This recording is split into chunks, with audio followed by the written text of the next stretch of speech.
esto ya empezó, el auténtico llegó, trayendo información por los 13:30, sí señor. Y esto ya empezó, el auténtico llegó, trayendo información por los 13:30, sí señor. Noticiero auténtico trayendo lo mejor. No cambies el dial, siéntate y pon mucha atención. Noticiero auténtico, tu mejor opción. Sube todo el volumen que el auténtico empezó.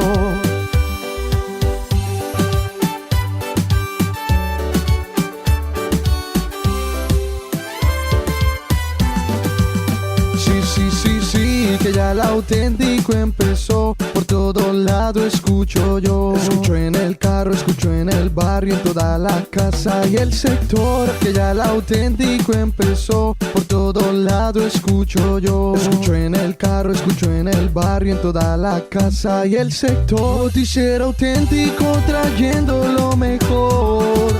No cambies el día, siéntate y pon mucha atención. Noticiero auténtico, tu mejor opción. Sube todo el volumen que el auténtico empezó. Sube todo el volumen que el auténtico empezó.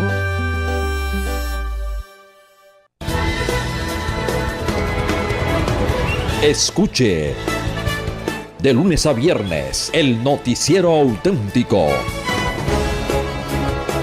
por los 1330 kHz de la banda AM de Cartagena. Noticiero Auténtico, para que esté bien informado. Conduce Santiago Peñaranda.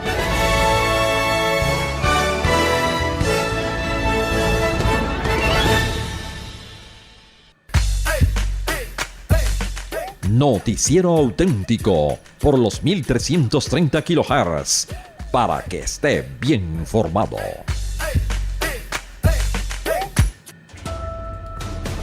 Bienvenidos una vez más al Noticiero Auténtico. Les damos la bienvenida de parte de todo el equipo de la mesa de trabajo y también de todas las personas que hacen parte de este informativo completo para todos ustedes, que como siempre a través de los 1330M llega a sus casas, a su transporte.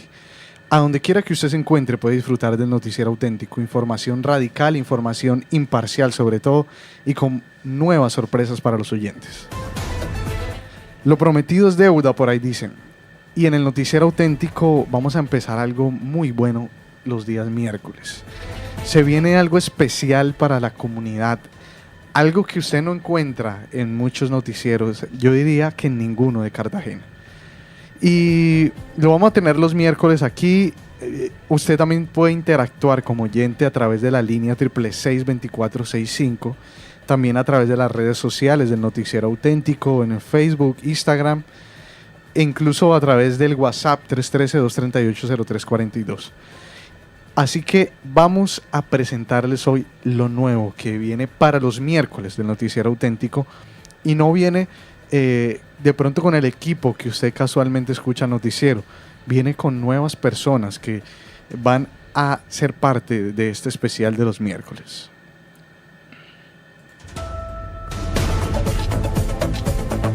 Sin más preámbulos, yo quiero hoy saludar y darle la bienvenida a la mesa de trabajo en el día de hoy en el Noticiero Auténtico a dos compañeros que me acompañan en esta ocasión, en esta mañana en el Noticiero Auténtico, y ellos son Cristian y Ricardo, pero yo quiero que ellos mismos se presenten ante la audiencia por primera vez, porque es la primera, con la ayuda de Dios, siempre primero de muchos.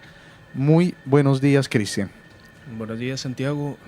Como bien lo dijiste, mi nombre es Cristian Zúñiga. Soy estudiante de Derecho de la Universidad de Cartagena y pertenezco al semillero de investigación Carlos Gaviria Díaz.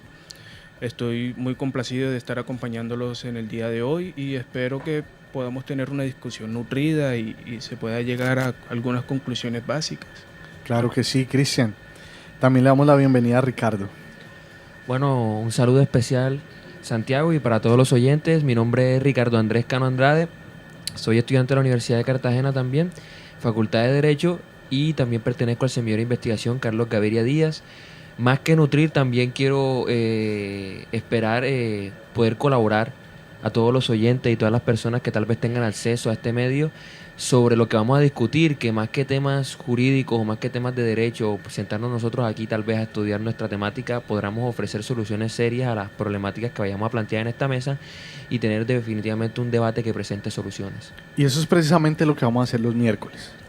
Porque los oyentes que nos están escuchando de pronto se están preguntando, bueno, ¿qué es lo que se va a hacer en concreto? Y eso es lo que hoy vamos a explicar un poco. ¿Qué es lo que se viene de hoy en adelante? Porque es un proyecto que empieza el día de hoy, ante ustedes los oyentes, y donde usted también va a ser parte, como lo dijo Ricardo. La idea es también poder llevarle alternativas y soluciones a los oyentes que escuchan el noticiero auténtico. Hay muchas personas que tienen dudas en el ámbito jurídico, no saben cómo hacer valer sus derechos, y vamos a tratar temas específicos, ¿no? Vamos a ir ordenadamente. También queremos como anticiparnos al tema que vayamos tratando para que usted como oyente sepa. Efectivamente, lo que sucede es que nosotros somos integrantes de un semillero de investigación que tratamos de precisamente que sea diferente. La intención de este programa, el momento de presentárselo a Santiago y que Santiago aceptara, es poder ofrecer nuestros conocimientos. Uno de los grandes problemas, y lo van a ver a medida que vayamos planteando los diferentes problemas que se debatan en esta mesa, es que la población colombiana es una de las poblaciones del mundo que tal vez no tenga el conocimiento que debería tener sobre los derechos, sobre las cuestiones jurídicas que ellos tendrían acceso definitivamente.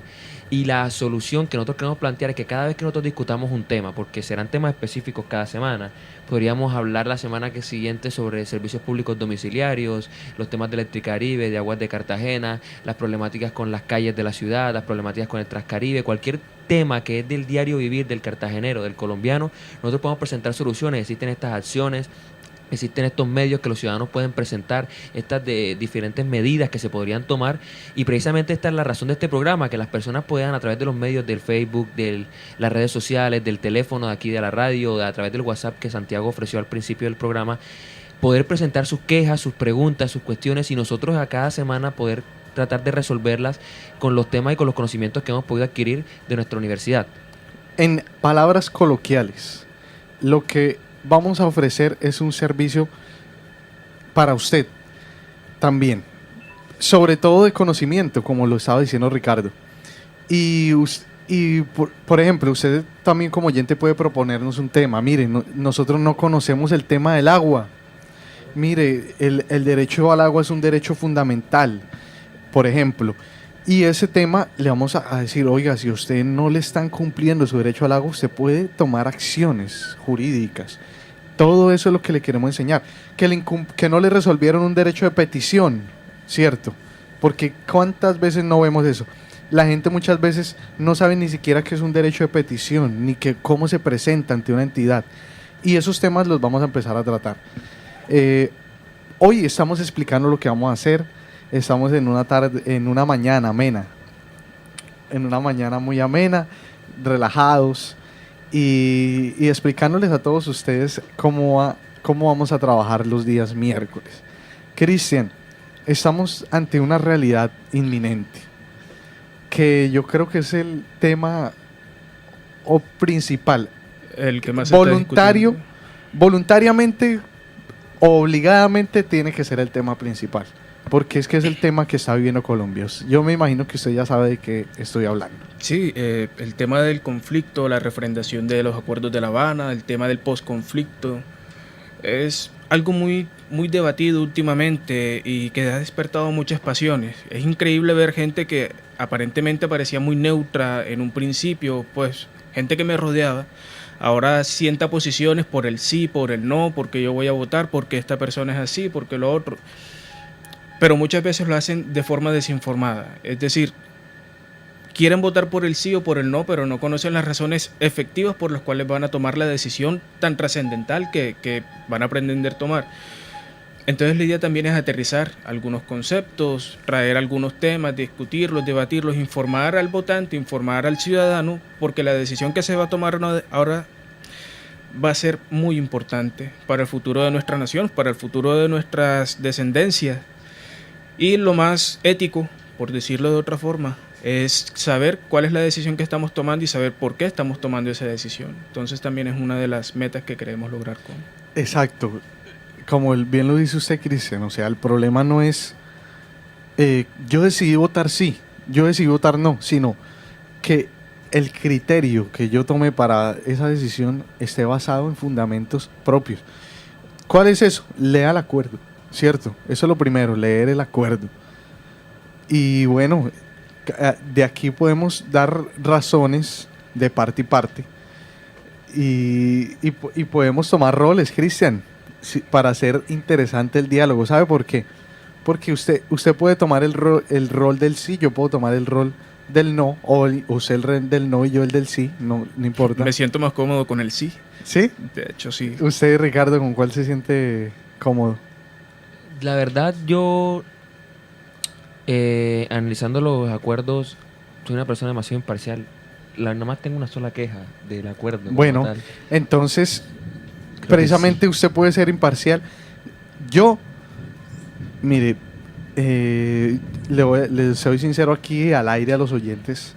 Hasta el momento, no he terminado de leer todos los acuerdos, pero sí he leído ya una parte.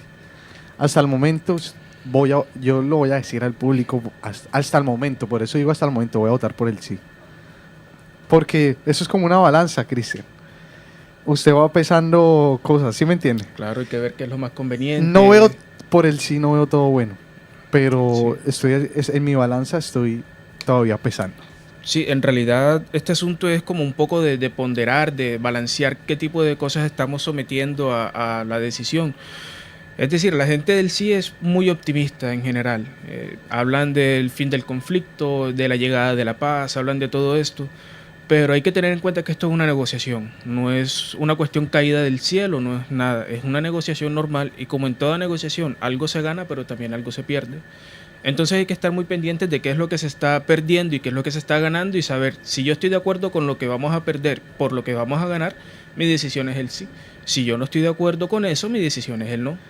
Pero nuevamente te digo, es saber o tener los fundamentos para lograr tomar De la saber decisión. por qué yo digo sí o por qué digo no. Exacto. Mira, yo considero que definitivamente la problemática con el tema de los acuerdos va más encaminada a cuestiones sentimentales. Y eso no debería ser así. Cuando se habla de derecho es imposible no remitirse a una de las grandes civilizaciones del derecho, como era la parte romana. Y ellos se referían a que no existe ley perfecta porque fue creada por seres humanos. Si la ley fuera creada por Dios, uno diría la ley es perfecta, pero definitivamente la ley no es perfecta. Los acuerdos tampoco lo serán. Y lo que la gente a veces no trata de entender es que ellos creen que se va a firmar la guerra con el sí o con el no, o que se va a firmar la paz con el sí o con el no. Eso apenas es el inicio. El hecho de que se vote por el sí en el plebiscito y los acuerdos se lleven a cabo, eso no garantizará la paz en Colombia. Se supone que es un inicio. Así como también no se puede garantizar de que el hecho de que voten no también va a ser otra vez la toma de armas, porque en realidad se han tomado diferentes medidas Sí, para las evitar medidas. eso. Se trata de tomar temas objetivos. Como te dije, yo hasta ahora solamente he encontrado un pequeño punto que no es que me haga votar por el no, pero que me agobie un poquitico. Y ni siquiera es un tema de los acuerdos de lo que se le ha dado a la FARC, es un tema político referente a las funciones o las extralimitaciones que tal vez tendría en su facultad de presidente Juan Manuel Santos en el debido caso que se vote sí por el plebiscito. Es un tema meramente político que es lo único que a mí me... Claro, las extra funciones que tendría el constitucionales. presidente. Es como lo único así que hasta ahora yo he mirado así que no me cuadra mucho en un papel como gran admirador del derecho administrativo y derecho público que no logro como terminar de digerir. Pero es un tema más político que simplemente de los acuerdos como tal, porque hasta ahora los acuerdos todos tienen que ceder. Mire, también hablo de algo de noticia, porque el noticiero auténtico le gusta informar lo último.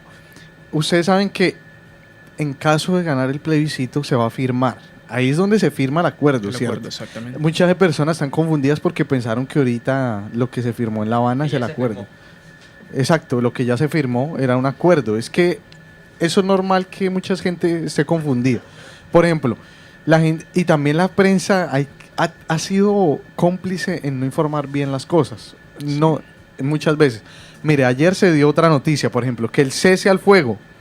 Y entonces una persona me dijo, hombre, pero si ya habían firmado en La Habana, ¿por qué otra vez aquí en Bogotá? ¿Y por qué todavía tenemos que votar si ya firmaron? Y me dije, no, mire, es que todo es diferente. Allá en La Habana se firmaron ¿qué? preacuerdos. El preacuerdo.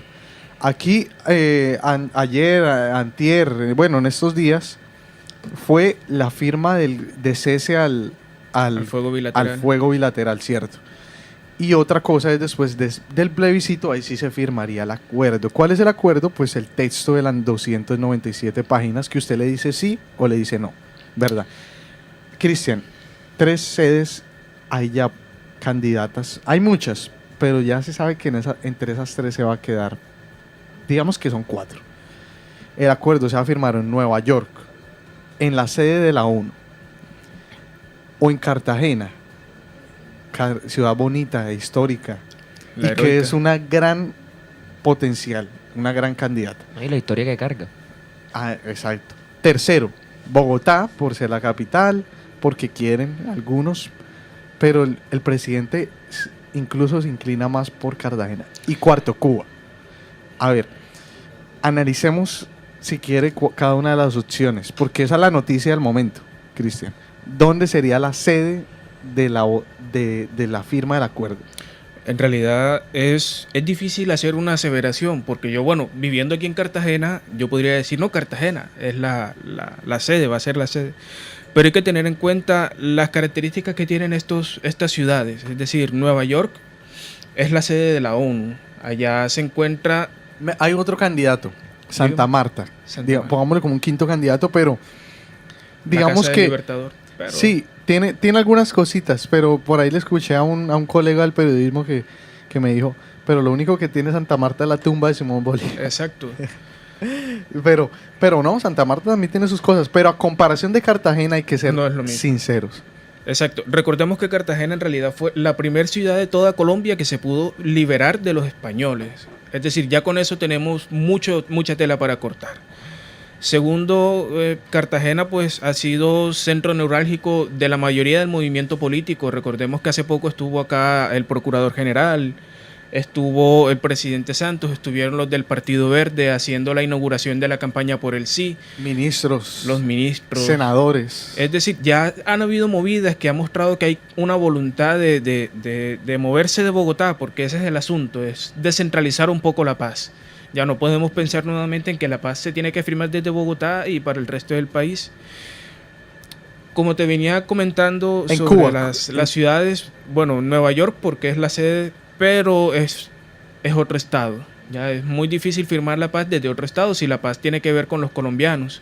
La Habana de pronto porque bueno, ya se dieron las negociaciones, pusieron mucho de su parte y toda esta situación.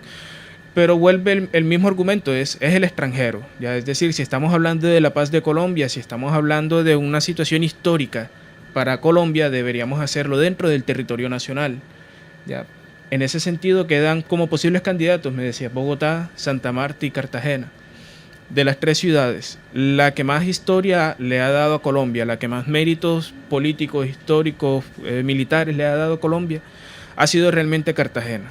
Ya, independientemente de lo que cuentan muchos historiadores del interior del país, Cartagena ha sido muy fuerte.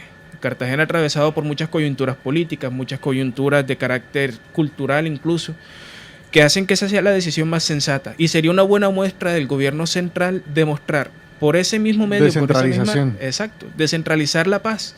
Ya, como decía, leía yo en un libro, decía el escritor del libro, bueno, dejemos que los costeños resuelvan las cosas de costeños, dejemos que los barranquilleros resuelvan cosas de barranquilleros.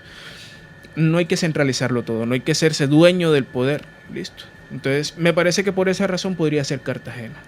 Buena explicación. Yo digo que si se queda en Colombia, se queda en Cartagena.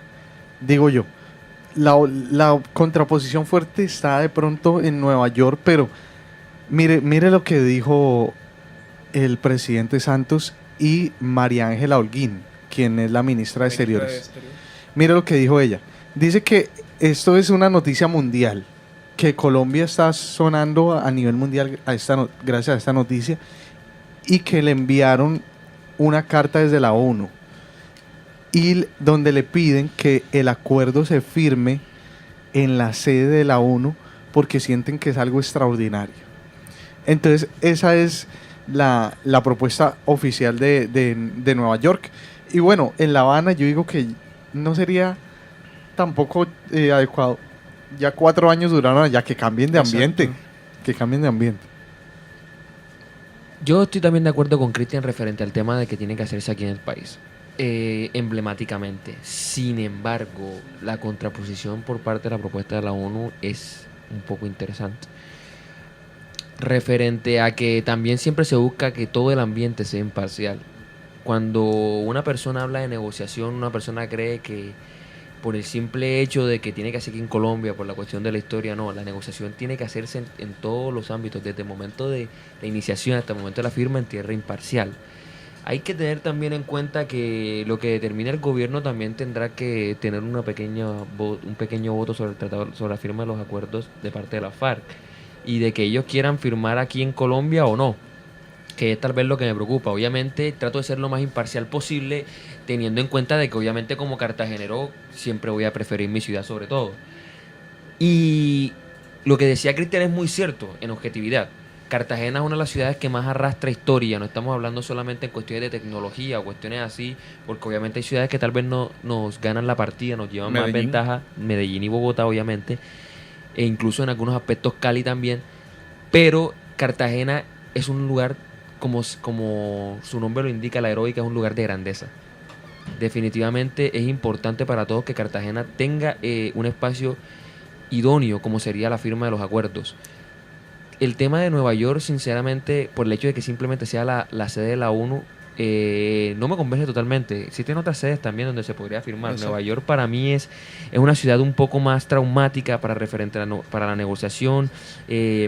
Nueva York es una de las capitales económicas más grandes del mundo. Nueva York es un lugar de punto de encuentro sobre las negociaciones, pero definitivamente para mí Cartagena es la ciudad más idónea para poder firmar esos acuerdos. Ahora, si en la ONU están interesados en hacer parte del proceso por la trascendencia universal que tiene, pues puede resolverse la situación haciendo una invitación por parte del Ministerio de Relaciones Exteriores a los integrantes de la mesa directiva de la ONU, y que de una vez la ONU se comprometa a acompañar el proceso en Colombia, a hacer de pronto no donaciones, pero sí enviar personal capacitado para darle capacitación a los guerrilleros que se van a Cristian, reinsertar a la vida civil.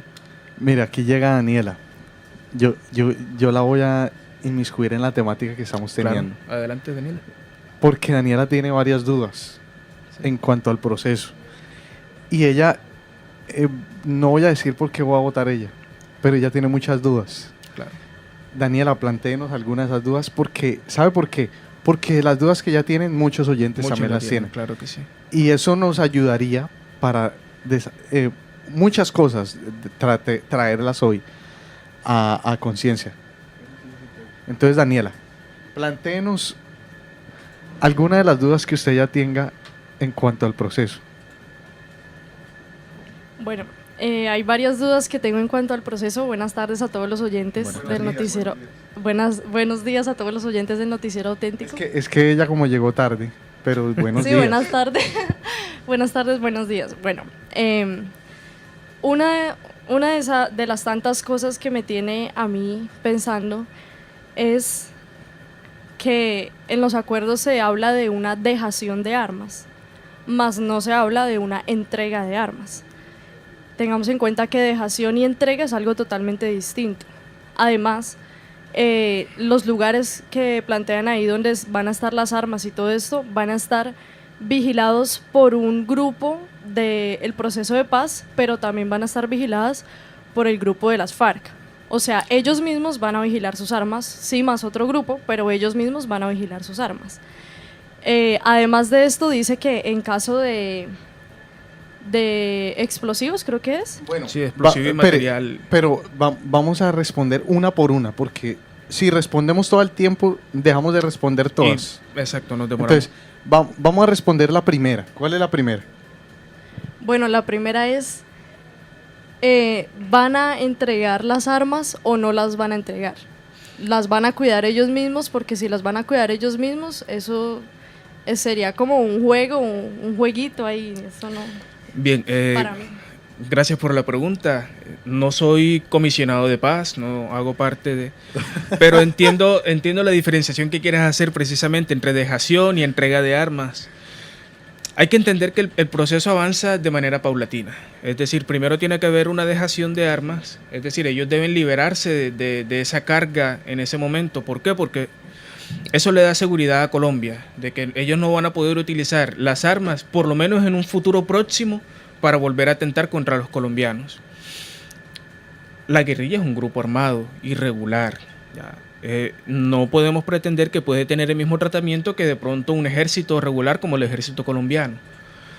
Por lo tanto, hay una cierta desconfianza por parte de la guerrilla y por parte del Estado, por parte y parte.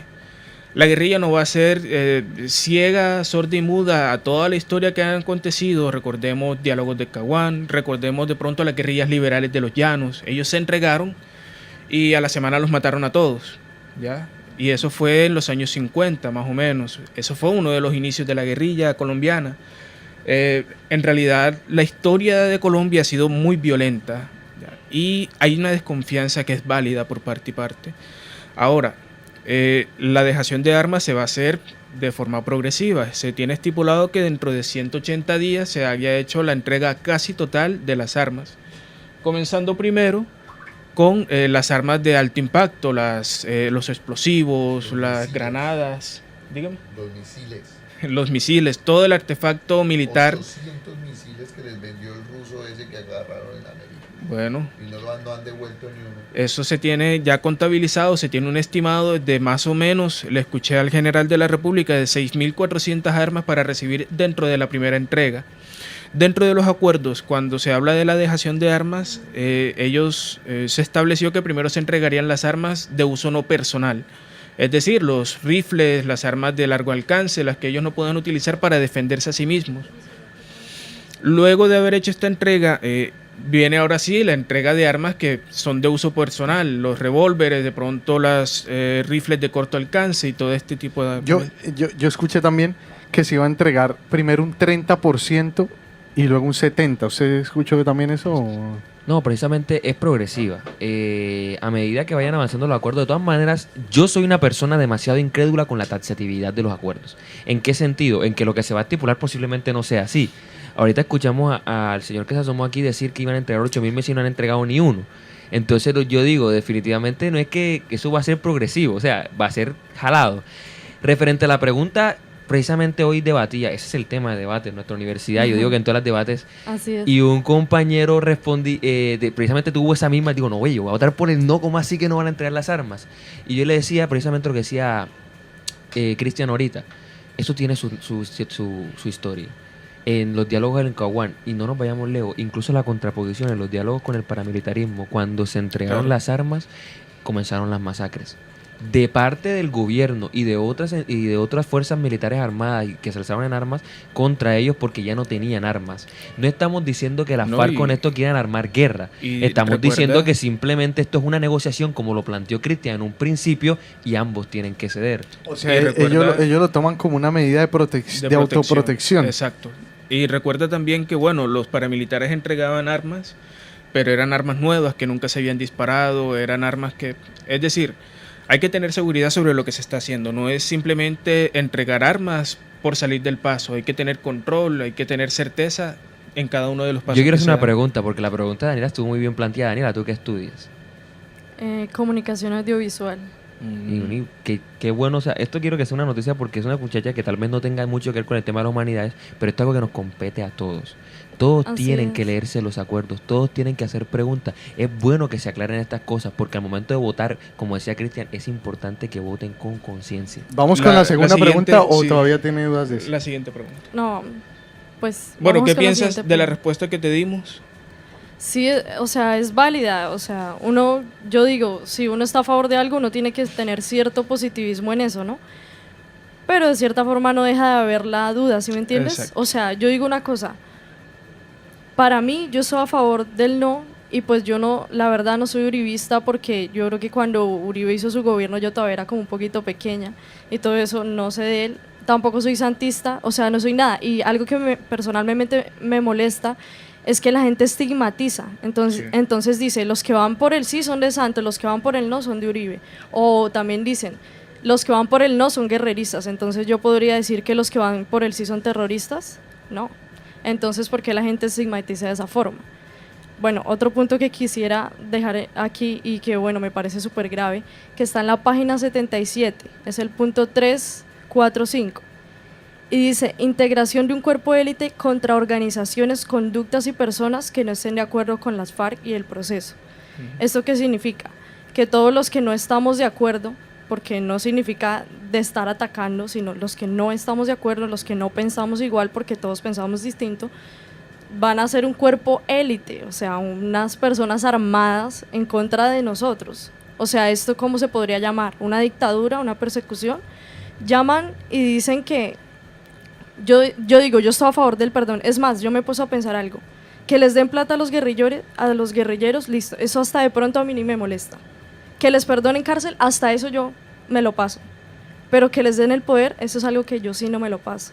Porque es que cuando una persona llega al poder es porque tiene otras intenciones. Y uno tiene que tener en claro el pensamiento, cómo es el pensamiento político de los guerrilleros. Ya todo el mundo lo conoce. Yo no estoy a favor de ese pensamiento político. Porque entonces, dicen que lo llaman progreso, pero yo lo veo más como un retroceso. Porque entonces yo me podría ir a Venezuela, donde en este momento, creo que es el 1 de septiembre, mañana, no, pasado mañana, que van a marchar por su libertad, porque se están muriendo de hambre, porque tienen necesidad, y entonces para mí eso es retroceso, porque si seguimos con esto y ellos logran llegar de pronto a un poder en unos cuantos años, nosotros podríamos estar igual y nos tocaría entonces salir a marchar, salir a luchar por libertad, cosa que eso en el pasado ya se hizo. En el pasado ya se marchó, en el pasado ya se hicieron muchas cosas por la libertad. Entonces ahora, para mí eso no, en esa parte política, eso no sería un progreso, sino un retroceso. Ahora, podría decir, yo estoy a favor de la paz, lo que pasa es que de pronto de esa forma no. ¿Sí? Sí, Eso pero es no lo así. Exacto. Vamos entonces con la respuesta a esta pregunta. Y qué bueno, porque los oyentes que tienen esas mismas preguntas también están escuchando atentamente para saber. Bueno, respecto a la primera parte de la pregunta, me voy a encargar solamente de la primera. La segunda ya la podrá responder mi compañero Ricardo. Sí, se va a conformar un cuerpo de élite. Hay que entender que hay un contexto para todo. Y yo siempre he dicho una frase cuando hablo de este tipo de temas, y es que la información sin contexto es desinformación. El grupo de élite al que se hace referencia nace a raíz de lo que sucedió con la UP. Ya, recordemos que la UP era el brazo político de la FARC, ya, que se desmovilizó, que entregó armas, pretendía hacer política por las vías que estaban establecidas dentro del estatuto electoral del momento. Pero ¿qué sucede? Había un grupo de individuos, paramilitares les dicen ahora, que no estaba de acuerdo con ellos, por las mismas razones que daba Daniela. Y como ellos sí tenían armas, entonces, bueno, pasó lo que tenía que pasar. Hubo 3.000 muertos aproximadamente, la cifra se puede ir por más, no hay datos claros hasta el momento. Pero hay que entender que el cuerpo de élite que se va a hacer no es para callar voces de quienes estén en contra del proceso. Es decir, si Daniela, si tú estás en contra del proceso por esa situación, tú votas por el no, tú vas a estar completamente bien. ¿A quiénes hace referencia el cuerpo de élite? Y el cuerpo de élite va a ser formado por policías, a grupos paramilitares que se puedan formar o a grupos extremos que puedan estar torpedeando el proceso de alguna forma. Es decir, que no se vuelva a repetir la historia por los mismos hechos y por descuido del Estado. Ya a la guerrilla le tienen que asegurar que si ellos van a hacer política sin armas, no van a tener la necesidad de acudir nuevamente a las armas para defenderse ni para más nada. El Estado entonces tiene que, como con cualquier otro grupo político que lo hace, porque de hecho se les presta seguridad incluso aparentemente al Polo Democrático, no mucha, pero se le presta, también se les tiene que asegurar la participación política. De ese punto hace parte de la participación política precisamente por eso. Es escandaloso el artículo. Evidentemente es preocupante para algunos porque se puede dar la interpretación que muy bien Daniela mencionó, pero nuevamente repito, todo va dentro de un contexto. Sí, así es, pero yo te digo una cosa, leyendo ese artículo como tal, entonces no hubiesen escrito eso, hubieran escrito mejor cuerpo élite para proteger a la guerrilla, para defender a la guerrilla, exacto, etcétera, y no cuerpo élite contra personas que no estén de acuerdo, porque que no estén de acuerdo ni siquiera dice que ataquen a la guerrilla, sino que no estén de acuerdo. O sea, por la libre expresión, o sea, yo ya no puedo estar no de acuerdo porque entonces me ponen en un grupo de élite. Y un último punto, porque el tiempo se me agota, es en la página 68, el punto 3.3, que no está. O sea, por arte de magia no existe, no está, se saltan del 2.8 al 4.4, o al 4, perdón, y no aparece el punto 3.3. Entonces, ¿qué pasa ahí? De pronto de aquí a mañana aparece por arte de magia y no sabemos qué se pueda poner ahí. Y pues, personalmente perdono, es más, no tengo nada en contra de la guerrilla. Si de pronto los acuerdos fueran de otra forma, las políticas fueran otras, mi voto sería distinto. Pero la verdad hay cosas que no cuadran ahí, entonces pues la verdad para mi voto es no, pero como todos somos libres de votar y leer, que es lo más importante. Invito a todos los oyentes a que lean, porque me he encontrado con varias personas que van por el sí y les he preguntado, oye, pero tú has leído tal página o has visto donde dice esto.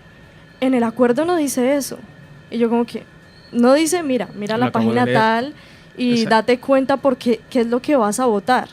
Ya sea que votes el sí o el no, date cuenta qué es lo que apoyas o qué es lo que no apoyas. Exacto, eso era un poco lo que Eso es lo estábamos más diciendo importante. al comienzo, que esa es la finalidad de esta programación. Así es. Llenar de argumentos a las personas, independientemente de que voten por el sí o por el no, que sepas qué es lo que estás tomando, porque la decisión es muy importante para... Así es, dejarlo pasar. referente a todo lo que ha planteado Daniela, que es muy bueno definitivamente. Lo primero, citar a un profesor de la Universidad de Cartagena, de nosotros, doctor David Mercado. Tú no puedes hablar... El máster. El profesor, eso es un profesor, un maestro.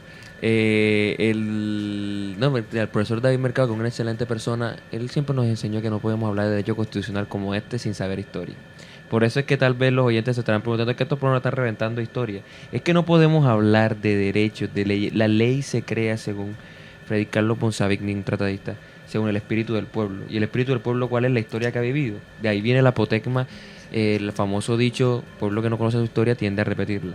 Es importante siempre contestar con la historia referente a ese tema. Importante punto lo que decía Daniel, y por eso quería tocarlo cuando mencioné el artículo, que era lo que me refería. Los tratados están de un dialecto complejo y un dialecto que definitivamente para una población como la colombiana, sabiendo que Colombia es uno de los países con mayor índice de analfabetismo y que sobre todo que las personas no han llegado a niveles de educación muy superior, tal vez muchos no entenderán y se prestan para estas cosas. Y no crean que es la primera vez que un artículo tal vez tenga una mala interpretación. Para mí no la tiene. Para mí el artículo está mal redactado en todos los aspectos posibles. Es que aquí entran muchas cosas a jugar. Reacción, interpretación y lo que decía Ricardo, que muchas veces es muy difícil, por más de que se quiera cumplir exegéticamente el acuerdo al 100% de exactitud. Cristian también lo sabe, porque no es porque sea el acuerdo, es porque aquí cualquier norma, ninguna norma en Colombia se cumple. Somos humanos. Exacto. Somos humanos. No es como algunos libros plantean al legislador perfecto, ¿no? Exacto. Los libros no, eso viene desde la cultura de Napoleón cuando decía que la boca del legislador es la ley, o sea, es la boca de Dios prácticamente, eso se cumple. Eso no es así, o sea, lo vemos aquí en el Congreso con todo el respeto, no, que con ningún respeto, ellos ni van, o sea, es una cuestión que se va aquí en el Congreso, tal vez es uno de los argumentos más sólidos que tiene el sí al momento de decir, o sea, aquí los congresistas no hacen nada y ahora van a pelear porque hay 10 curules. Es como una cuestión como que, o sea, no tiene ninguna razón de Ese ser. es otro tema que hay que tocar. Es un tema un poco de falacia, la cuestión del argumento, pero definitivamente algo que sucede en la realidad colombiana. Ahora, el último punto y algo para que los oyentes, por favor, se quiten eso. O sea, es algo que es chocante en la cabeza de una persona que en realidad sabe la historia. No estamos hablando de leyes ni de estudios, sino que sabe la historia de Colombia. Tener que venir a decir que una de las cosas por las cuales yo voy a votar por él no es porque temo que pase lo mismo que pasó en Venezuela. Primeramente, Venezuela fue un proceso. Eso no fue que un día para otro Chávez se montó. Hablemos un poco de cómo pasó eso en Venezuela. Chávez- Y no sé si también conozcan la historia de Cuba también, no sé.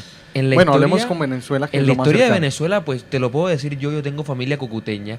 Ellos están ahí a un paso al lado de San Cristóbal, Venezuela. A momento de ingresar por la parte de Cúcuta, por la parte de la frontera, que es el momento de los diálogos que se está hablando ahora mismo,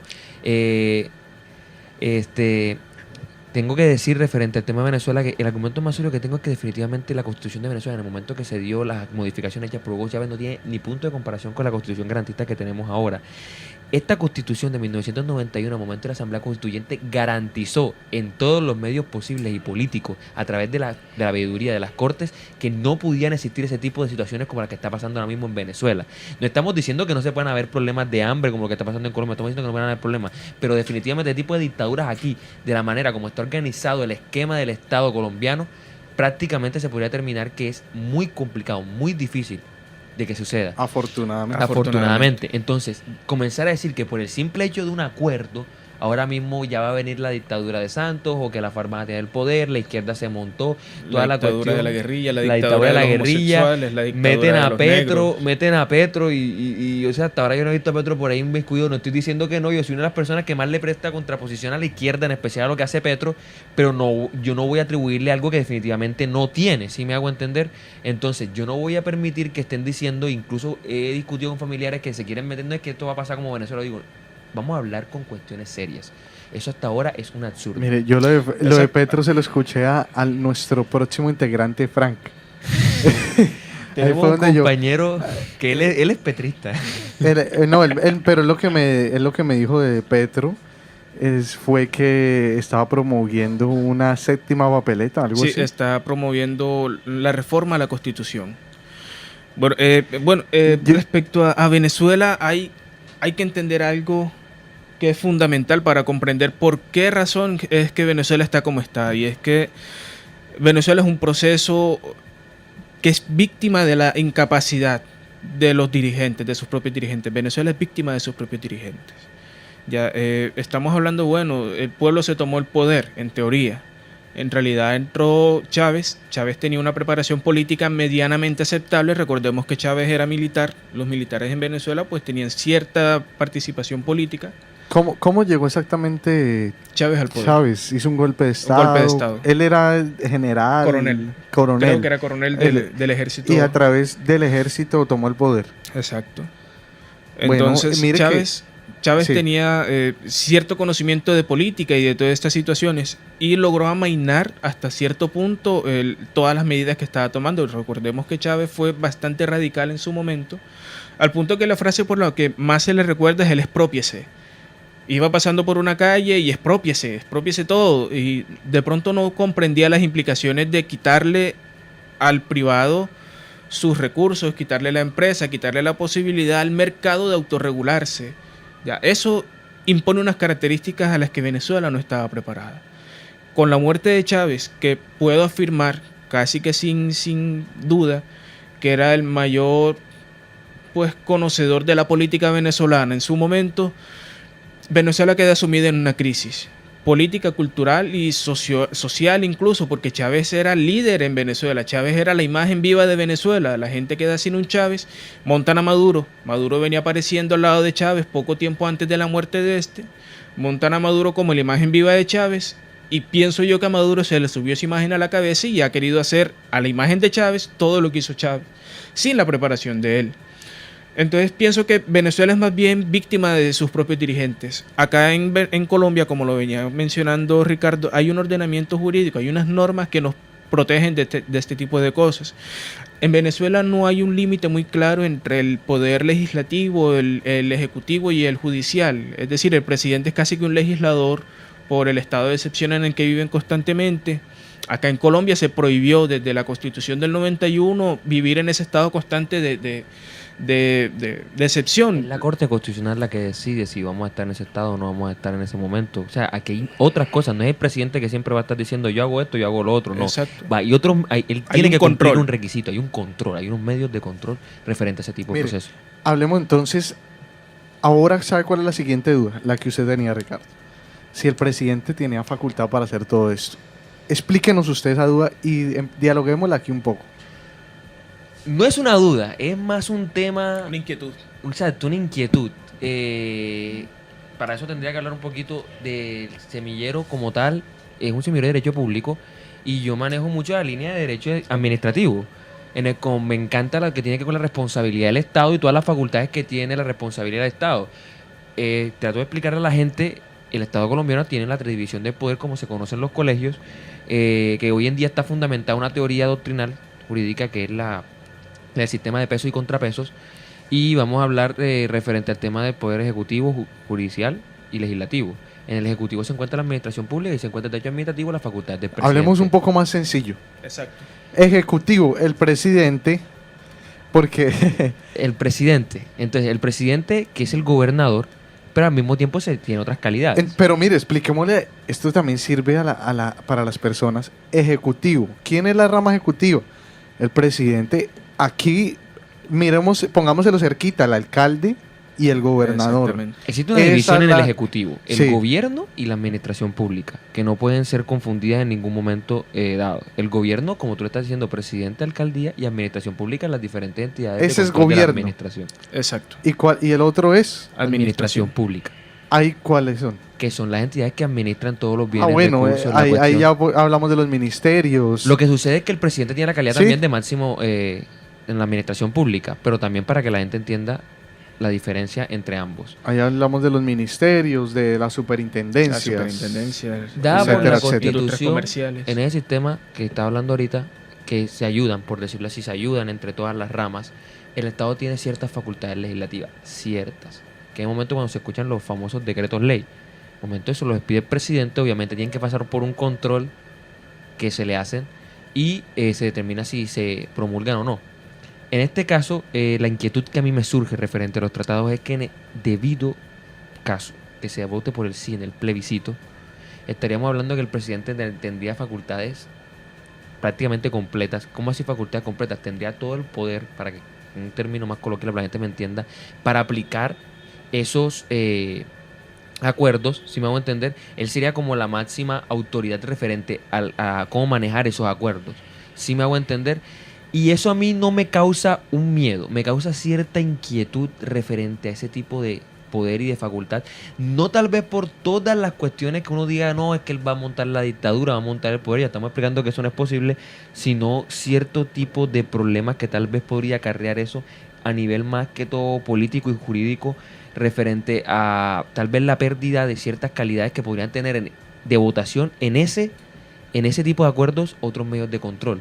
Y que a mí todavía no me termina como de convencer completamente solamente ese punto. Pero, Cristian, ¿usted qué opina? pero yo creo que para eso está el órgano judicial. Es decir, nos encontramos frente al Consejo de Estado y la Bueno, Corte pero no Constitucional. terminamos de explicar a la gente. El órgano ejecutivo, el presidente, gobernador y alcalde en la parte de gobierno y en la Exacto. parte de de administración pública, están las entidades públicas, las los que administran. el Ministerio de Salud, el de Educación, que ahora es protagonista, ¿no? Sí, puede ser. Oye, ese es otro tema, Cristian. Ah, claro, Ese claro. es otro tema. Teníamos el tema. Todas las Sí. semanas vamos a estar hablando de Sí, temas. ese tema lo dejamos para después. La marcha, todo eso. Sí. La otra rama, porque ¿qué te es decirle? La legislativa y la judicial. La judicial, que era la que usted ahorita estaba entrando en mención, y la legislativa, que es la que también... Es que de las tres hemos hablado hoy. Exacto. Entonces es importante que la gente entienda eso. La legislativa, ¿quién es? El Senado y la Cámara. El Congreso de la República es la rama legislativa. Exacto. Que son los que se encargan de crear las normas que nos rigen a todos los colombianos. Ellos son los que crean la ley, Ellos como son se los que dice. crean Ellos la son el ley. legislador. Efectivamente. Y ahí están Cámara Cámara y Senado. y Senado. Y también en los acuerdos, otra de las cosas que hay que discutir son las 5 curules. 5 se dan en Cámara, en Senado y 5 5 en Cámara. porque hay gente que piensa que son 10 y 10, hay gente que no sabe cómo es. Exacto. Son 5 y 5. Hay que hacer una salvedad respecto a esas curules, y es que se tiene previsto que las 10 posiciones que se van a asumir dentro del Congreso tendrán voz, pero no Pero tendrán no voto. voto. ¿Qué quiere decir esto? Se está debatiendo determinado tema en el Congreso de la República. La guerrilla puede sentar una posición política. Nosotros como partido político, llámese como se llame ese partido que se vaya a fundar, ¿estamos de acuerdo o no estamos de acuerdo o pensamos Cristian, esto? pero eso es en caso de que lo nombren a dedo. Pero si ellos ganan democráticamente, Si ellos ganan democráticamente, si el pueblo vota por la ahí me guerrilla, imagino que sí tendrán voto. ahí tendrán voto. Es que eso Pero será eso será solamente por un después periodo. de las decisiones. Eso de será las- un periodo solamente. Después Dos. ellos de aquí al, ingresarán- Dos, de aquí al dos, dos. 2018. No, creo que es. me refiero a un periodo que tendrá un tiempo estipulado. O sea, Ya. habrá un tiempo. Que yo creo que las curules se las daban por 2 periodos.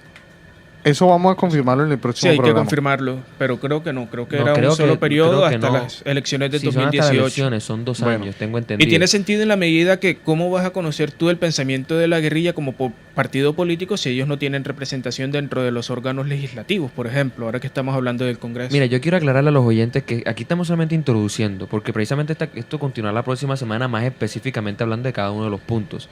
Hoy estamos presentando lo que se va a hacer, animándola a que escriban sus dudas, como lo hizo ahorita Daniela, a que nos comenten, nos llamen, nos digan, y nosotros comenzar a plantear diferentes soluciones Para a eso, este conflicto. Llamen al 666-2465, escriban al Facebook El Noticiero Auténtico, Instagram o al WhatsApp 313-238-0342.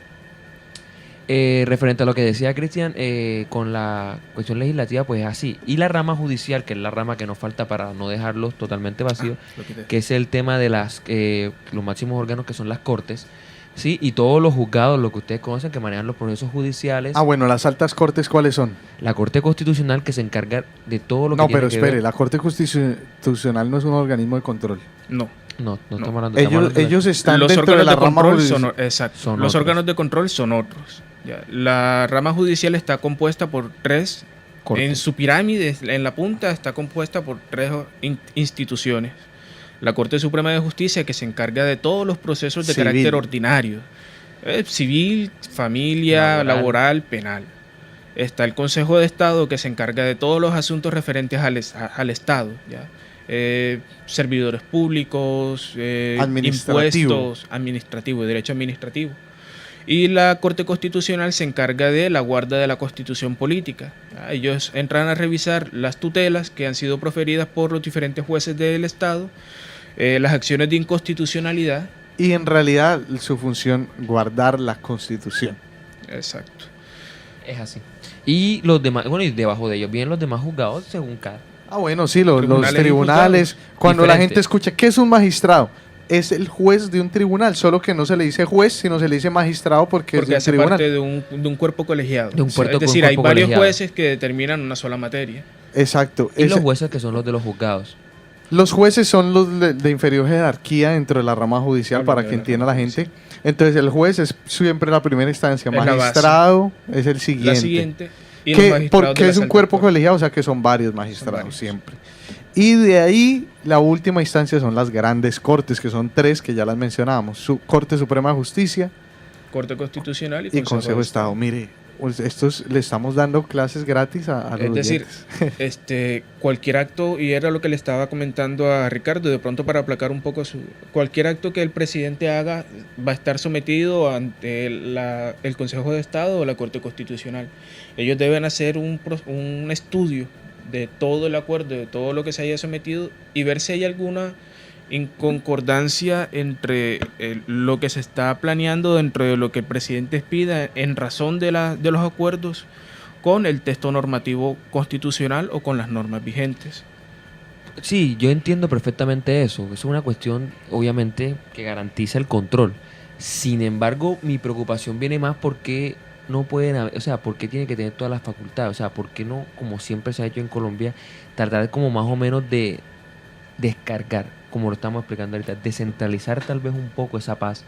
Que siempre me interesó mucho un meme que vi por ahí en las redes sociales que decía: yo solamente deseo que se firme la paz para que en serio el gobierno se ponga a hacer lo que en realidad tenía que haber hecho desde hace rato. Y era interesante porque en realidad el gobierno se ha concentrado tanto en la paz y ha sido tanto el presidente de la cuestión de la paz. Los últimos presidentes, esa ha sido su campaña. Es decir, Sí. yo acabaré con la guerrilla, yo voy... Oiga, eso es lo que a mí no, también estoy en desacuerdo en que la campaña ya no dura los 6 meses antes de que se lanzan, sino ahora dura los 4 años de gobierno en campaña. Exacto. O sea, y es una cosa impresionante. En otras situaciones, por ejemplo, en Alemania, este tipo de cosas no se ven. Hay un absoluto respeto a la norma, hay un control sobre las actitudes políticas de los individuos que acá en Colombia no se da. Es decir, encontramos individuos que dentro de sus puestos de altos cargos, no voy a mencionar nombres ni cargos, hacen campaña política para ser presidentes y los ves tú mencionándose sobre temas que antes no habían hablado en público, haciendo menciones en público, haciendo cumpliendo sus funciones, pero de una manera pública que antes no habían tenido. En 8 años de haber estado en la misma posición, nunca habían tenido tal despliegue mediático. Y resulta que cuando empiezan a sonar sus nombres para la candidatura presidencial, entonces empiezan a presentarse y a rasgarse vestiduras. Y me parece que esto es una campaña muy sucia, ¿ya? Es decir, hay que respetar los términos que se establecen. Si yo quiero aspirar a una corporación X o Y por voto público, hombre, yo tengo que esperar mi tiempo, cumplir con mis labores por donde voy, de la manera que crea conveniente, y después sí resolvemos la otra situación. Ya casi vamos a finalizar, vamos a ir a unos cortos saludos para los oyentes y regresamos.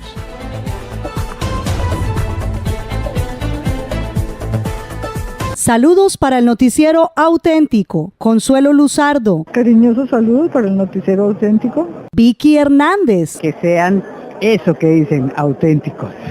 Un abrazo fuerte. Álvaro Bayona. Un saludo muy especial para el noticiero auténtico. Amparo Grisales. Para el noticiero auténtico me encanta el nombre primero que todo. Entonces, pues de parte de otra auténtica como yo, un beso muy grande, los amo, chao. Doctora Viviana Sánchez de Duque. Bueno, saludos a todos los radioauténticos de Cartagena. Y me encanta que estén escuchando porque quiere decir que se levantan tempranos, activados para la vida. Saludos para el noticiero auténtico. Hola amigos, soy Oscar Córdoba y quiero mandar un saludo muy especial a todos los radioescuchas del noticiero auténtico.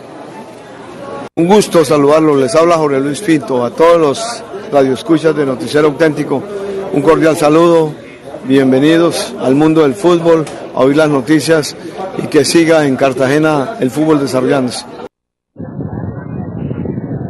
¿qué tal mis queridos amigos del Noticiero Auténtico? Les saluda Hernaldo Barrera Diomeguito y los invito a que no se pierdan este noticiero diariamente y ahí sí no peleamos, lindas. Le sacamos más provecho a nuestras vidas. Si no peleamos, nena, nos queremos más y más. Con mucho gusto, Cartagena, para ustedes. No cambies el dial. Sigue con el noticiero auténtico. Radio Auténtica, voz e imagen de la verdad. Atención. Hasta el 31 de enero de 2017 tiene plazo para implementar el sistema de gestión de seguridad y salud en el trabajo, en cumplimiento del decreto 1072 de 2015. ¿Quiénes lo deben tener? Todos los empleadores públicos y privados, los contratantes de personal bajo modalidad de contrato civil, comercial o administrativo, las organizaciones de economía solidaria, del sector cooperativo y las empresas de servicios temporales. Todas ellas deben tener cobertura sobre los trabajadores dependientes, contratistas, trabajadores cooperados y los trabajadores en misión. Está sobre el tiempo, no se deje sancionar. A nivel nacional están realizando visitas para verificar los avances de las empresas. SAC Consultorías y Servicios le brinda la asesoría y soporte necesario para el diseño e implementación del sistema en su empresa. Llame ya 320-2723-478, 301-148-75233. En Cartagena, 6725-202.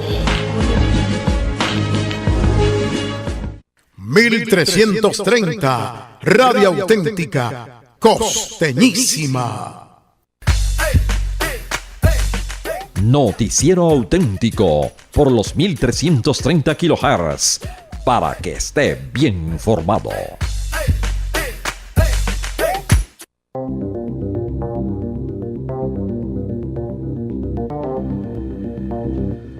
Seguimos con esta nutrida conversación. Oiga, lo pronosticaron así ha sido. Nutrida conversación y sobre todo informativa para todos los oyentes. Que los que nos han seguido desde el inicio del programa han aprendido qué es la rama legislativa, qué es la rama judicial, qué es la rama ejecutiva. y esto lo van a poder experimentar de una manera hasta mejor todos los miércoles, porque hoy es el abrebocas. Los miércoles vamos a tratar temas específicos. Vayan pensando qué vamos a tratar el próximo miércoles para al final del noticiero decirlo. ¿Por qué? Porque durante toda la semana el oyente va a poder estar haciendo preguntas. Entonces, el oyente va a estar haciendo preguntas sobre el tema y entonces el miércoles vamos a llegar y vamos a resolver todo. Preguntas sobre el tema. Entonces, hoy les vamos a decir al final qué tema vamos a tratar el próximo miércoles de la otra semana. Vamos a seguir con lo que veníamos hablando y eran las facultades de el presidente sobre estos acuerdos. Por ahora, ¿en qué quedamos? Que se pueden controlar. Sí, hay un control que se puede ejercer por parte de las altas cortes. No somos un país sin gobierno, no somos un país desfasado. Y de pronto es un... Bueno, Ricardo lo manifiesta como una inquietud, pero de pronto alguien lo manifiesta como, bueno, una preocupación grave porque el presidente puede imponerse de pronto como lo hacían los presidentes, y los mayores de pronto me darán la razón, cuando sacaban estos estados de excepción aquí en Colombia. Entonces había toque de queda, la gente no podía salir, entonces todo el mundo vivía con la zozobra porque es que bueno, el presidente mandó, pero ya no estamos en ese estado. No, yo lo miro desde el punto de vista que mi inquietud va más encaminada que porque vaya a pasar eso. Ya yo acabo de aclarar que yo no considero que vaya a pasar eso. Yo lo digo sinceramente porque en serio considero que ya si el presidente logró su cometido, tiene que comenzar a concentrarse en otras cosas. Esto Darle podría paso. ser delegado, en serio. Y aparte de eso, segundo, y lamento mucho decirlo, yo considero al presidente que no es la persona idónea para comenzar a ejecutar esos acuerdos. Eso va también en la idoneidad de las personas a las cuales se les va a encargar. Y si a mí me preguntan, a Ricardo Cano le preguntan, yo considero que Juan Manuel Santos ahora mismo no es la persona idónea. Si es la persona tal vez que motivó y por ende tiene que estar ahí, tal vez de directivo, pero que sea la persona con las facultades expresas para comenzar a llevar a cabo esos acuerdos, no la considero la más idónea. Bueno, yo no soy santista ni petrista ni nada de esta vaina, pero considero que a pesar de la impopularidad de la que adolece Juan Manuel Santos, él es una persona muy inteligente y ha sabido mover las pocas fichas que ha tenido en todo este proceso y ha sabido sacar adelante esta situación, que no es sencillo para nada. Entonces, pues decir que... No, lo que usted dijo estoy de acuerdo, excepto en la palabra de pocas fichas, porque yo digo que tiene muchas fichas. En relaciones, pero yo me refiero más allá, es decir, ha tenido mucho problema con enfrentarse, ha tenido una contradicción El enorme. uribismo, eso es un problema enorme. Demasiado. En este caso, porque en otras situaciones, en otros temas... No han lo estado de hablo por acuerdo. meterme con Uribe, lo digo es porque definitivamente la contraposición de Uribe ha sido tremenda y todo el mundo sabe que en realidad Uribe durante mucho tiempo tuvo la mayoría de la población. Y eso es una contraposición tremenda, eso es duro. Exacto. Entonces, al momento de desarrollar estos acuerdos, recordando que es una cuestión política nuevamente y el presidente es jefe de gobierno, ya, entonces él está facultado para ejercer estas, para mí, pues para mi forma de pensar, estaría facultado para realizar los actos necesarios para desarrollar los acuerdos. Ya. Bueno, otro tema que tenemos que analizar. El ELN. ¿Ustedes creen pronto podría sumarse a la lista de acuerdos? Complicado. Referente, esa pregunta es un poco compleja. ¿Por qué te la voy a decir yo desde el punto de vista? Porque en realidad uno de los argumentos referente a la paz que tanto menciona en la posición del no, porque no voy a decir que Uribe es el que diga que no, porque como decía Daniel, es una falta de respeto, hay mucha gente que tiene criterio, es el tema de las BACRIM. No solamente estamos hablando de ELN, sino también del tema de la violencia que existe. Explíquele a la gente, Silvana. ¿qué es el BACRIM? Es el tema... Bandas criminales. Las bandas criminales. Ellos son los rezagos... Bandas criminales, ahí el nombre, BACRIM. BACRIM. Ellos son rezagos no solo de paramilitares, porque la gente tiende a generalizar, sino rezagos de muchos movimientos insurgentes del Estado que han salido y no han encontrado oportunidades de más nada. Es decir, estamos hablando de pronto de jóvenes de 14, 15 años que han matado ya 2 personas, 2, 3 personas, han robado, han extorsionado, y cuando quieren ingresar a la sociedad nuevamente no han encontrado oportunidad. Y lo único que han aprendido es a matar, a robar, a extorsionar. ¿Y qué van a hacer entonces? Matar, robar y extorsionar, porque es lo único que conocen. Entonces aquí viene otro tema que es el postconflicto. Exacto. Que hay unas medidas que hay que tomar.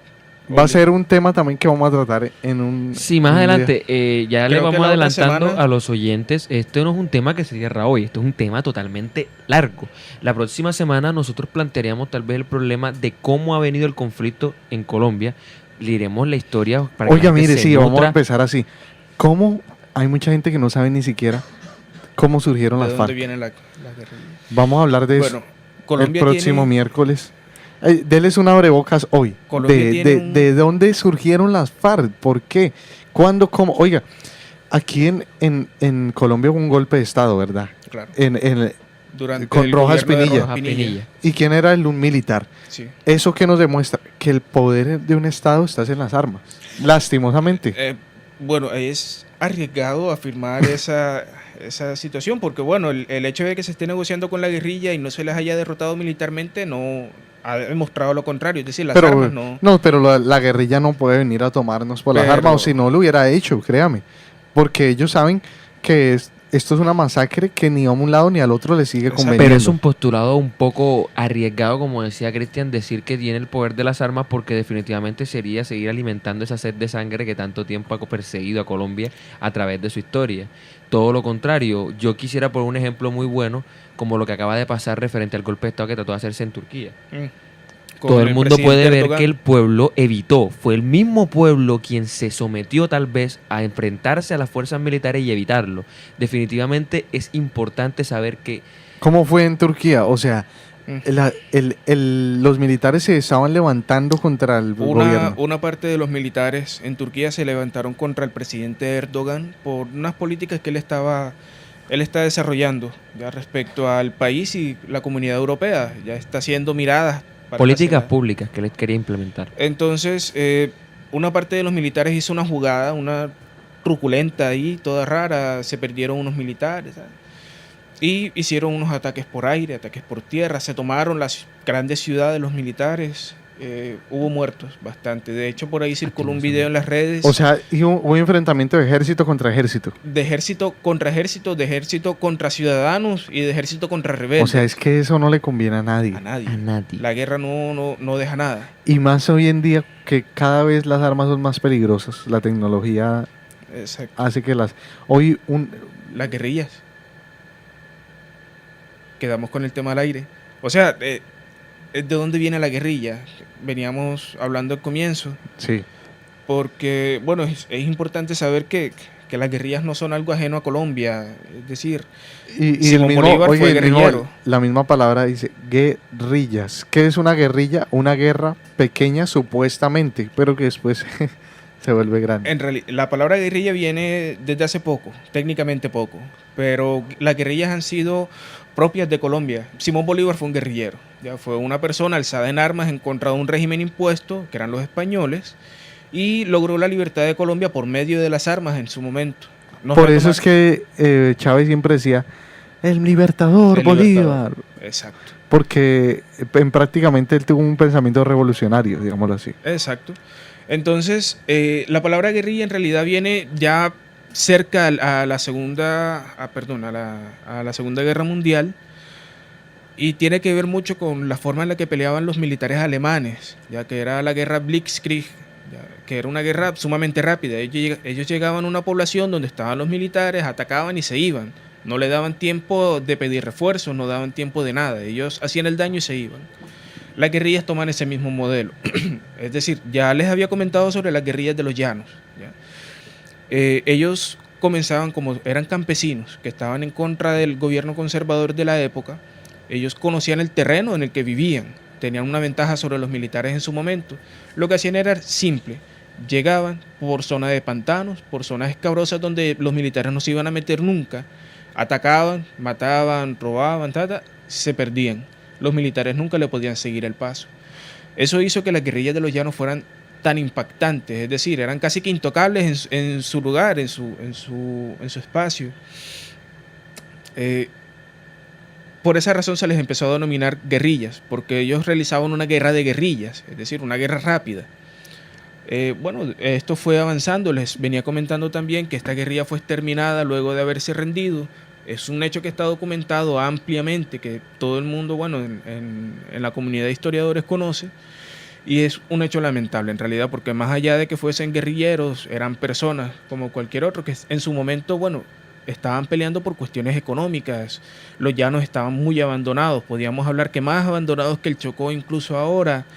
Tenían un problema de inestabilidad política. Recordemos que en ese momento habían frases entre los conservadores que eran, bueno, salgamos a matar liberales. Iban a la misa, el sacerdote los animaba a que mataran liberales. Era una guerra muy sucia en su momento y ellos se trataban de defender. Ya, y así nacen, crece la guerra y esa herencia queda en la guerrilla que conocemos actualmente, ya que tiene los mismos problemas que tenía la guerrilla de los llanos: abandono estatal, abandono de las entidades de gobierno institucional. Ellos pretenden separarse de Colombia, ellos pretenden crear un estado aparte y el ejército se toma la zona donde ellos se encuentran y a partir de ahí empiezan los problemas para Colombia nuevamente. Así es que surgió la guerrilla entonces. Más o menos. Hay más cositas, pero es solo un abrebocas. Ya para la otra Es semana. importante resaltar que se tergiversaron. Pero o sea, ¿en qué gobierno? No sabe específicamente. Bueno, lo vamos a tener para el próximo. O sea, surgen por campesinos. Sí, son campesinos primeramente. ¿Cómo se llama el que mataron? Raúl Reyes era campesino en su momento, aunque hay que tener en claro que la mayoría de la cúpula de las FARC, la cúpula actual, ya no son campesinos, son personas que han estudiado en el extranjero, en Rusia. Los líderes, porque los que se van a dar plomos son otras Exacto, personas son los mismos reclutadas. rasos campesinos que se han matado toda la vida, mismos campesinos militares, campesinos guerrilleros. Pero es decir, la guerra se ha modernizado, o sea, ha llegado a un punto en el que es insostenible, en el que es inaguantable, en el que ya no hay ideales al 100%. Exacto, yo quiero hablar de los ideales. Mire, la FARC quería una contraposición contra un gobierno político y también contra un modelo económico. Que ya hoy no está. Que es lo que es que hoy en día eso no existe. Desde el momento que comenzó a hablarse de narcotráfico dentro de la guerrilla como tal, dentro de la FARC, dentro del ELN, dentro del paramilitarismo, sabíamos que supuestamente los ideales por los cuales ellos estaban luchando ya se estaban tergiversando, ya estaban causando un daño y a veces no saben por qué. Por eso es que muchas veces seguimos con una paz inconclusa. ¿Inconclusa por qué? Porque no tiene sentido. Ya nadie sabe por qué se está matando con el otro. Porque ya no existe ideal de por medio, ya no existe religión de por medio, ya no existe ningún tipo de concepto ni ningún tipo de creencia. La Constitución del 91 les acabó los argumentos. Exacto. Para seguir en rebeldía. Y otro tema, el narcotráfico. Porque es que, ¿de dónde sacan las armas? Con plata. ¿Y cómo sacan la plata? ¿Cómo la guerrilla va a sacar plata? En parte de narcotráfico. ¿Y aquí la otra parte? Y es un tema bastante peligroso, porque es apoyo por parte de las empresas, por parte de capital privado a las guerrillas y a los paramilitares, ya lo que se denomina la economía paramilitar, lo que se denomina la economía guerrillera. ¿Y ellos qué sacan aportando allá? Seguridad. Recordemos que hay, por ejemplo, eso es lo que llaman la vacuna. Más o menos. Hay unas vacunas voluntarias, digámosle así, y unas vacunas obligatorias. ¿Ya? Entonces, yo me estoy refiriendo a las vacunas voluntarias. Son personas, ganaderos, que tienen tierras extensas en X territorio y hablan con el comandante del bloque que se encuentra en esa zona y le dice, bueno, yo quiero que tú me prestes seguridad, yo quiero comprarle la finca a esta persona que tiene, ¿tú qué necesitas? Entonces el comandante le dice, no, necesito tanto dinero, necesito tanto sitio para descansar, mis tropas, todo el cuento. ¿Ya? Entonces es una parte de la historia de la que no se ha hablado tanto. Que fue la formalización después, más adelante, gracias a este modelo, la formalización del paramilitarismo, con la cuestión también de los castaños. Ese fue el modelo que ellos comenzaban a implantar para poder dar surgir a la institución del paramilitarismo después. Sí. Bueno, el M19 se puede tomar como un precedente. No, el M19 creo que es un movimiento que obedece a otras dinámicas. El M19 era un movimiento intelectual en un comienzo que se tomó las armas. Es decir, eran grupos de intelectuales, me arriesgo yo a pensar que de pronto un poco influenciados por este pesimismo que le da a la gente cuando lee demasiado. Y llegaron a un punto a pensar que por la vía de la intelectualidad en Colombia no iban a lograr nada. Y de hecho se caracterizaron por ser una guerrilla muy simbólica. Recordemos que ellos tuvieron golpes como la toma de la espada de Bolívar, ellos hicieron golpes simbólicos, golpes reales también, la toma de la embajada de Venezuela, creo que fue también la que se tomaron. Ellos obedecen a una mecánica distinta hay una parte de la historia que dice que ellos se vieron influenciados al final por Pablo Escobar Gaviria, porque ellos querían tomarse la justicia, es decir, ellos querían hacer un golpe a la justicia, porque en su momento Colombia tenía una división que era mayor que la actual, es decir, el presidente de la Corte Suprema de Justicia tenía las mismas facultades que podía tener el presidente de la República. Y el hecho de tomarse la justicia era un acto ya de por sí simbólico. Ellos estaban demostrando que habían fallos en la justicia por el mero hecho de tomársela. Pero pienso que ellos fueron chivo expiatorio. Primero de Pablo Escobar Gaviria, segundo del ejército colombiano. De Pablo, ¿por qué? Porque él los contrató para eliminar todos los archivos que rezaban en el Palacio de Justicia por los procesos contra él. Ya es un hecho probado que él pagó una cifra de dólares, creo que era $1 millón en la época, para que el M-19 entrara y quemara esos documentos. Ya, con ello se borraba todo el expediente de él y no podían acusarlo por un momento o por mucho tiempo de narcotráfico. Segundo, cuando ellos entran al palacio, otro día efectivamente se quemaron esos expedientes. Claro que sí se quemaron, se perdieron todos los expedientes. Cuando ellos entran al palacio, que me imagino que de pronto un día podríamos hablar sobre el tema de la toma del Palacio de Justicia, que es un tema del que se ha hablado mucho, pero se ha hablado tan poco. Y que tuvo mucho papel en la historia de Colombia. Mucho que contar. El ejército entró de una forma en la que no debía hacerlo. ¿Ya? Es decir, el ejército entró a sangre y fuego. Y fue una decisión lamentable en la medida en que murió mucha gente por parte del M-19, que sí mató gente, pero el ejército también asesinó, no solo guerrilleros. Es decir, hay investigaciones de la Fiscalía en donde se encuentran cadáveres que no tenían balas. Estaban las balas del M-19, pero no estaban las balas de los militares. Y hay cadáveres de magistrados de la Corte Suprema de Justicia que se encontraban sin balas. Y decía que era una gran corte la que... Claro, la Corte de Oro se le llamaba en su momento a esa Corte Suprema de Justicia. Y bueno, hace poco salió una condena para el general Rito Márquez, creo que era, por esa situación. Es algo lamentable, la verdad es bastante lamentable, porque primero la toma y luego la retoma da mucho que hablar en un estado de derecho como lo era Colombia, diferente al estado social de derecho que tenemos implantado ahora. Ese es otro tema, explicar. Podríamos hablar qué es el Estado de Derecho y qué es el Estado Social de Derecho. Que es todo lo que usted está escuchando son realidades que usted escucha, que no... Una introducción, o sea, la idea de este programa es plantear soluciones serias referente a que, por ejemplo, una persona dice, bueno, ya, yo quiero que ahora me expliquen qué es plebiscito.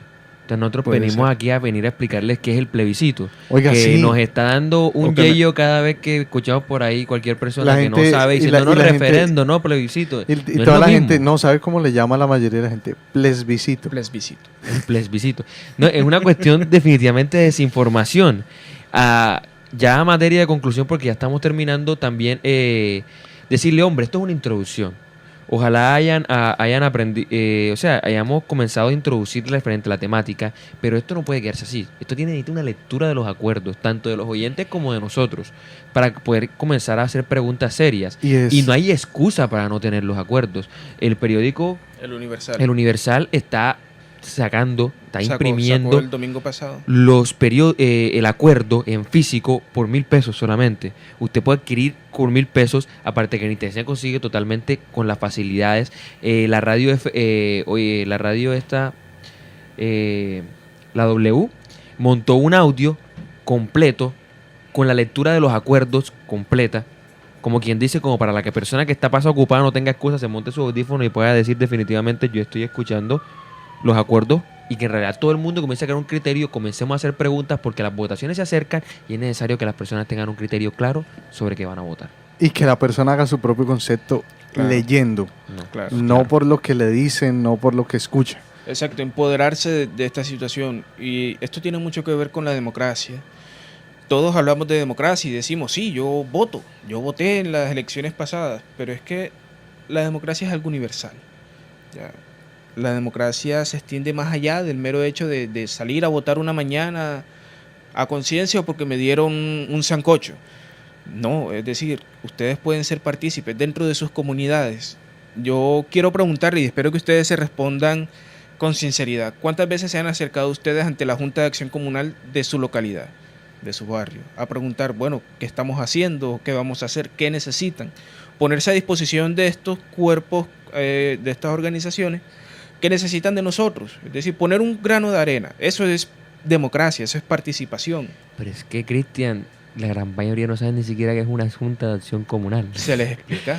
Es un, no lo digo por, sino es un tema increíble. O sea, las personas no saben que es una junta de acción comunal, no saben cuál es la asamblea departamental, no saben para qué, cuáles son las funciones del consejo, de los consejos distritales, los consejos municipales.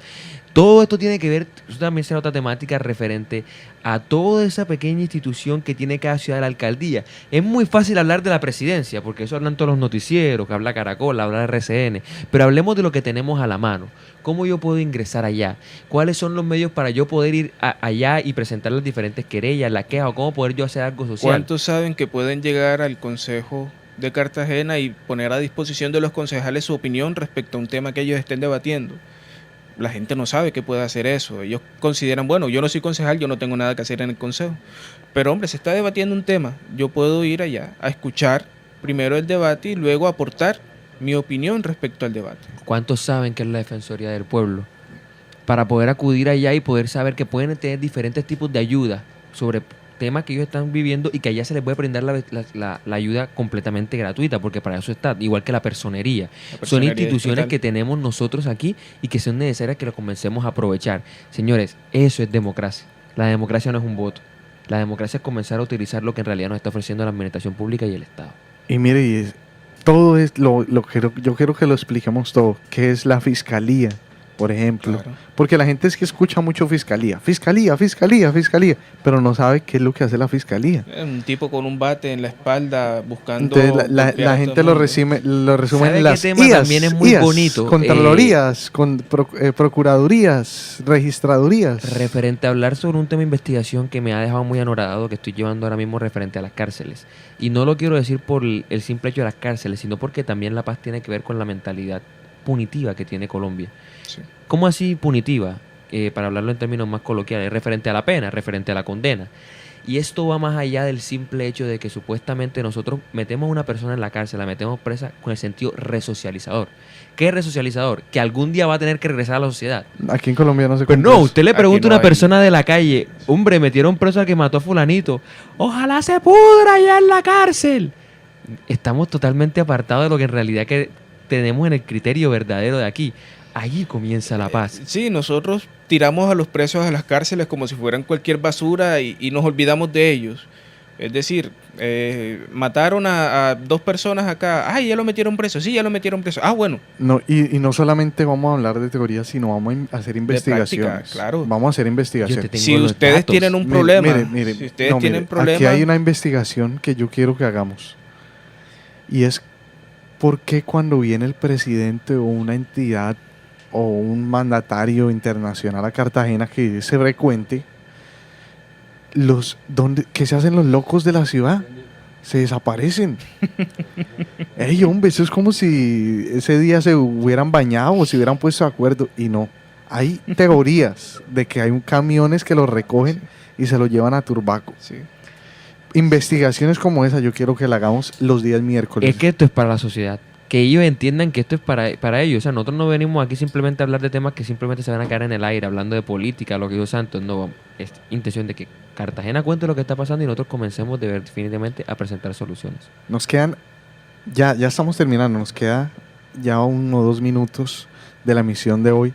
Para los que llegaron tarde a la sintonía, les estamos explicando que los miércoles vamos a tener un programa especial de atención a la comunidad, de temas que nos competen a todos desde perspectivas también profesionales, porque es que y de estudio, porque es que en otros países el ciudadano promedio conoce todo lo que tiene el Estado, cómo puede hacerlo, pero en Colombia no. En Colombia la gente no conoce cuáles son las entidades. Ese es otro tema, la conveniencia política. Exacto. Y eso es lo que vamos a venir explicando con Cristian Zúñiga, Ricardo Cano, que nos acompañó, bueno, y otras personas que van a estar también haciendo parte. También, Ricardo, vamos a estar invitando además doctores, profesores y ponentes internacionales. Para finalizar, esto del semillero de investigación Carlos Gaviria, tal vez los representantes más comunes seamos Cristian y yo, pero vendrán miembros de todo el semillero, invitaremos profesores de la Universidad de Cartagena, expertos tal vez en la temática que hablemos, invitaremos gente experta, personas que tal vez representen a las entidades de las que vayamos a conversar, si mencionamos temas de servicios públicos, una persona que venga de Electricaribe, de Aguas de Cartagena. La idea es siempre enriquecer el debate y que ustedes también participen. Llamen, escriban, pregunten, comenten, digan, que la intención es que nosotros podamos sacar adelante este programa ofreciendo soluciones de verdad. ¿Cuál es el tema para la próxima semana para cerrarlo? Comenzó el conflicto. Vamos a hablar de qué está pasando hoy en día con el conflicto y cómo está afectando hoy en día Sí, el departamento es el de tema Bolívar. que hay que tocar ahora, ¿no? ¿De dónde viene la guerrilla? ¿Y ¿Cuáles cómo está eran los afectando el ideales? departamento de Bolívar? ¿Qué está pasando con la cuestión de los desplazados? Bolívar es uno de los departamentos con más desplazados, aunque no te sorprenda saberlo. ¿Qué está pasando con Cartagena? ¿Qué está pasando con los centros de invasión? Hay centros de invasión en Bayunca, en los Bastantes. sectores de Enequén. Y ahorita en el Cerro Albornoz Sí, van a hacer un están censo haciendo- porque están en una Las reserva condiciones forestal. inhumanas en las que viven. y Mire, que pueden- vamos a que pueden cerrarlo presentar. con esa noticia. Con esa noticia, porque William García, el director de Corvivienda, a través de Corvivienda, van a hacer un censo al Albornoz, que es una reserva forestal, y con esa nos despedimos. Bueno, espero verlos la otra semana, que nos estén acompañando. Muchas gracias por haber estado con nosotros. Bueno, yo sí no los podré ver porque estoy aquí en... Pero sí me despido. Un placer como siempre poder argumentar, hablar, debatir, que es algo que me fascina y Cristian también lo sabe. Y un saludo especial. Este es un hasta pronto porque nos veremos el próximo miércoles. Y ustedes, oyentes, mañana en una nueva emisión, mañana jueves, porque el Noticiero Auténtico está de lunes a viernes como siempre. Muchas gracias a todos ustedes por la sintonía y nos vemos el día de mañana. Les habla Santiago Peñaranda y toda la mesa de trabajo. Reciban un cordial saludo. Nos vemos el día de mañana. Chao, chao.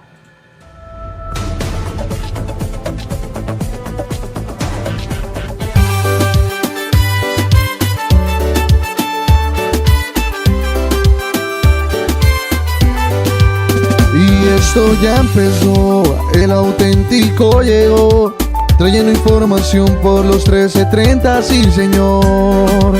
Y esto ya empezó, el auténtico llegó, trayendo información por los 13:30, sí señor. Noticiero auténtico trayendo lo mejor. No cambies el dial, siéntate y pon mucha atención. Noticiero auténtico, tu mejor opción. Sube todo el volumen que el auténtico empezó. Escuche de lunes a viernes el Noticiero Auténtico por los 1330 kHz de la banda AM de Cartagena. Noticiero Auténtico, para que esté bien informado. Conduce Santiago Peñaranda.